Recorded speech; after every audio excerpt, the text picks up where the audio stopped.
There's Monument Hut down there. See if I can go over and have a look at it when I get down there. Used to be able to walk right past it, so we'll see.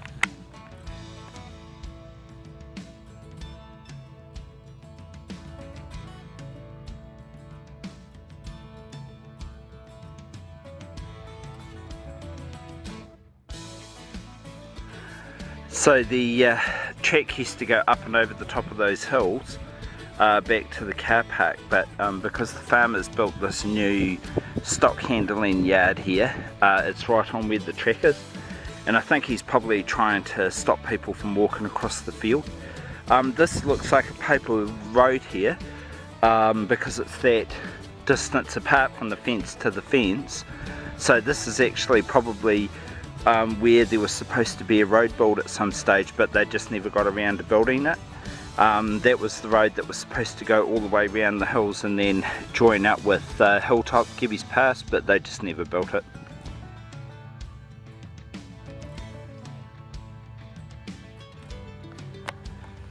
So this is Monument Shelter Hut.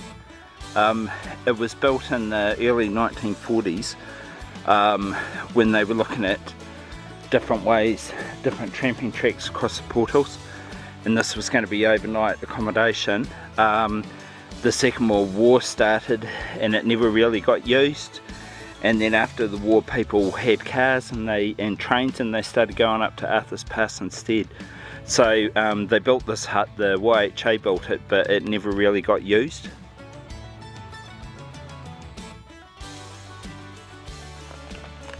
So this is the interior of the hut. As you can see, it's very small. It's not for use anymore, it's just a historic. Those bunks there are padded with kapok, which is like a byproduct of coconut processing. And so there were bunks enough in there for 8 people, but it would have been a dirty, nasty, bloody place to stay.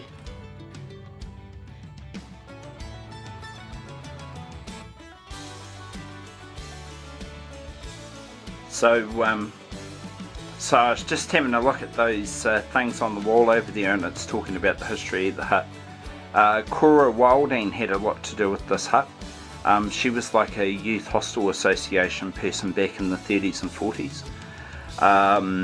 Yeah, and she helped set up a lot of the tracks on Banks Peninsula and the portals, and she was a close friend of Harry Elves when she was younger.